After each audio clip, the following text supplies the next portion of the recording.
European blue card scheme के अंदर आप अप्लाई करने के बाद में नॉर्वे के अंदर जाके काफ़ी अच्छी सैलरी कमा सकते हैं। पर इसके अंदर कौन जा सकता है, कैसे जा सकते हैं, ये यूरोपियन ब्लू कार्ड स्कीम होती क्या है, आज हम इस बारे में बात करेंगे। और हमारे साथ आप कैसे अप्लाई कर सकते हैं, इस वीडियो को आपने पूरी लाजमी देखना है दोस्तों, पूरा समझने के लिए, अंडरस्टैंड करने के लिए, फैक्ट बाय फैक्ट। नमस्कार दोस्तों, आज हम बात करेंगे नॉर्वे के अंदर जो हमने पहले आपको एक फॉलोअप वीडियो है उस चीज़ का, ठीक है, कि जैसे हमने पहले आपको बताया था कि नॉर्वे के अंदर आप किस तरह जा सकते हैं। देखो, पहली चीज़ ये है कि मैं अक्सर आपको ना वीडियो बना बना के दोस्तों सुचेत करता रहता हूँ कि यार ये नॉर्वे या लग्जमबर्ग या डेनमार्क में आप अगर जाना चाहते हैं ना, तो इसके लिए आप जा सकते हैं बिल्कुल, ठीक है, लेकिन इसके लिए कुछ सर्टेन स्किल सेट है। तो उसी की आज बात करेंगे कि कैसे आपने अप्लाई हमारे साथ में करना है और हम आपके लिए क्या करेंगे, ठीक है दोस्तों। अगर आप वीडियो पे बिल्कुल नए हैं तो आपने वीडियो को लाइक करना है, चैनल को अपने सब्सक्राइब करना है, शेयर करना है किसी मेरे भाई के साथ में, उस तक ये बहुत ही ज़रूरी और जानकारी है पहुँचे। इसके अलावा आप इंस्टाग्राम पे मुझे फॉलो कर सकते हो, नीचे आपको डिस्क्रिप्शन में भी इंस्टाग्राम की आईडी मिल जाएगी। किसी मेरे भाई ने अगर हमसे प्लेसमेंट सर्विसेज लेनी हो, ठीक है, किसी भी कंट्री के लिए, तो केस टू केस बेसिस के ऊपर डिस्कस करके आपको बताया जाएगा कि आप किस चीज़ के लिए एलिजिबल है और आप क्या कर सकते हैं। उसके लिए आपको नीचे जाके मेरे साथ में कॉल बनानी पड़ेगी। टॉपमेट का लिंक आपको डिस्क्रिप्शन और कमेंट्स में मिल जाएगा। थैंक यू वेरी मच दोस्तों। तो यहाँ दोस्तों हम बात कर रहे थे ईयू ब्लू कार्ड स्कीम की, यूरोपियन ब्लू कार्ड स्कीम। ये बेसिकली होती क्या है, देखो पहली चीज़ इसके लिए मैं आपको बता देता हूँ। सबसे पहली जो मेन रिक्वायरमेंट है किसी भी कंट्री के अंदर, अगर आप यूरोपियन ब्लू कार्ड स्कीम में अप्लाई करना चाहते हो तो आपको कुछ लैंग्वेज की रिक्वायरमेंट फुलफ़िल करनी रहती है, ठीक है। लैंग्वेज की रिक्वायरमेंट क्या होती है, पहली, अगर मान लो अगर आप नॉर्वे के लिए हमारे साथ अप्लाई करते हैं तो हमें चाहिए आपसे नॉर्वेजियन के अंदर कम से कम B2 लेवल। लैंग्वेज का एक लेवल्स होता है, लेवल्स के अकॉर्डिंग जो है लैंग्वेज जो है ना वो डिवाइडेड होती है। जैसे A1 हो गया, A2 हो गया, ठीक है, ये बहुत ही बेसिक है, स्टार्टिंग होता है।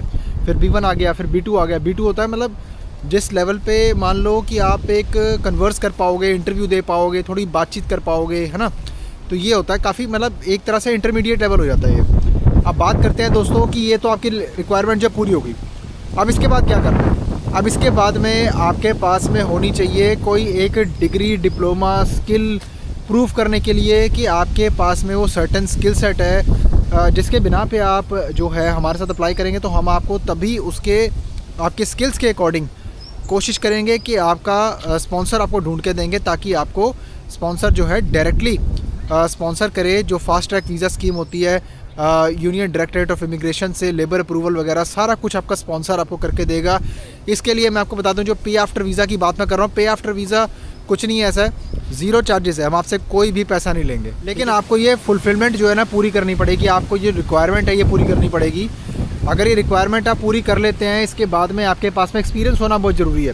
पहली बात करते हैं कि जो हमें चाहिए बेसिकली बंदे के अंदर क्या होना चाहिए। यहाँ तो बंदा होना चाहिए IT फील्ड से, IT के अंदर कोई भी प्रोफेशन से अगर बिलोंग करता है वो, ठीक है, तो वो अप्लाई कर सकता है। डॉक्टर है, नर्सिंग में कोई है मेरा भाई, फार्मासिस्ट है, ठीक है, फार्मेसी के अंदर जॉब करता है, फार्मेसी का डिप्लोमा, डिग्री वगैरह कुछ है उसके पास में, गल्फ़ कंट्री में कहीं ना कहीं जॉब कर रहा है, तो वो मेरा भाई ज़रूर अप्लाई करे। कोई बंदा अगर कंस्ट्रक्शन में कोई काम करता है लेकिन जैसे इंजीनियर है, ठीक है, उस लेवल का बंदा चाहिए, जिसके पास मतलब इतनी नॉलेज हो कि भाई नक्शे वगैरह देखता हो, ब्लूप्रिंट वगैरह देखता हो पूरे, ठीक है, वो आर्किटेक्ट हो या फिर, ठीक है, या कोई इस तरह का डॉक्टरेट लेवल का जो पोजीशन कोई होना चाहिए। केमिकल इंजीनियर हो गया, टेक्निकल ट्रेड से जुड़ा हुआ हो गया, ठीक है, मतलब ऐसी कोई स्किल होनी चाहिए, तो हम आपकी ज़रूर मदद कर सकते हैं स्पॉन्सर ढूंढने के लिए। जो आपका स्पॉन्सर होता है ना, वो क्या करता है, फिर आपके बिहाफ पे एक एप्लीकेशन लॉन्च करता है नॉर्वे के अंदर रहकर। वो अपनी कंपनी की सारी नेटवर्थ और सारी डॉक्यूमेंटेशन वगैरह करवाने के बाद में आपका यूनियन डायरेक्टरेट ऑफ इमिग्रेशन, जैसे कि इंडिया में होता है, लेबर ऑफिस से वहाँ पे अप्रूवल लेने के बाद में आपको सारा का सारा जो अप्रूवल्स है आपको भेज देता है वो, ठीक है। उसके बाद में इंडिया में आपका जो प्रोसेस स्टार्ट होता है नॉर्वेजियन एम्बेसी के साथ में, और आपका 7 से 10 दिन के अंदर फास्ट ट्रैक वीज़ा आपका ये हो जाता है। और ये वीज़ा क्या होता है दोस्तों, ये होता है आपका Schengen visa, long stay D visa होता है। तो इसके अंदर आपका जो एक कंपनी के साथ में कॉन्ट्रैक्ट रहता है वो यूजुअली 5 साल का होता है। उसके बाद आगे PR अपॉर्चुनिटीज़ वगैरह बहुत मिलती हैं। मिनिमम सैलरी इस चीज़ के अंदर आपकी कम से कम भी 4 से 5,000 यूरो होती है। नॉर्वे के अंदर नॉर्वेजियन क्रोन चलता है, तो नॉर्वेजियन क्रोन के हिसाब से आप लगा लेना, ठीक है। बाकी मैं आपको यूरो में आपकी अंडरस्टैंडिंग के लिए ये सैलरी बताई है। कई बंदे सोचते हैं ना कि भाई इसको पता नहीं है, नहीं, मेरे को पता है दोस्तों, लेकिन मैं आपको नॉर्वे के हिसाब से जो सैलरी बता रहा हूँ, ठीक है, वो यूरो में आपकी अंडरस्टैंडिंग के लिए बताता हूँ। यूरो में कोई भी कंट्री की सैलरी अगर मैं बताता हूँ तो वो अंडरस्टैंडिंग के लिए बताता हूँ आपकी, ठीक है। ब्लू कार्ड स्कीम के अंदर दोस्तों यही एक फ़ायदा होता है।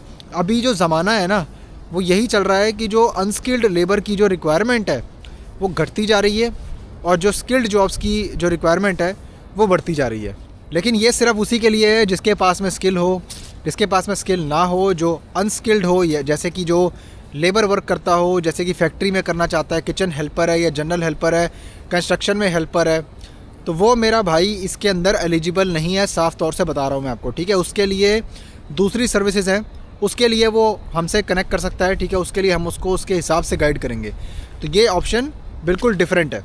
इसमें आपको इंग्लिश लाजमी नहीं चाहिए, आपके पास में नॉर्वेजियन की लैंग्वेज की जो रिक्वायरमेंट है वो आपकी फुलफ़िल होनी चाहिए, ठीक है। बाकी जिसके पास में नॉर्वेजियन लैंग्वेज की रिक्वायरमेंट अगर जो फुलफ़िल करता होगा ना, उसको इंग्लिश ऑटोमेटिकली आती ही होगी।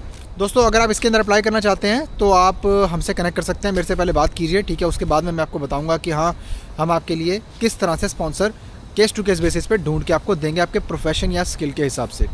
दोस्तों वीडियो अच्छी लगी हो तो लाइक करना है, सब्सक्राइब करना है, शेयर करना है किसी मेरे भाई के साथ जिसको नॉर्वेजियन लैंग्वेज आती हो स्पेसिफिकली और स्किल सेट हो उसके पास में, उसकी हम ज़रूर मदद करेंगे बिना किसी चार्जेस के। फिर से बता रहा हूँ, बिना किसी चार्जेस के। इंस्टाग्राम पे आप हमें फॉलो कर सकते हैं, नीचे आपको डिस्क्रिप्शन में मेरी आईडी मिल जाएगी। इसके अलावा किसी मेरे भाई ने अगर मेरे साथ में पर्सनली बात करनी हो, टॉपमेट का लिंक आपको नीचे डिस्क्रिप्शन और कमेंट्स के अंदर मिलेगा। याद रखिए दोस्तों, अगर आप कॉल बनाते हैं तो आपसे रिक्वेस्ट है कि कॉल पे आप आने की जिम्मेदारी भी आपकी है।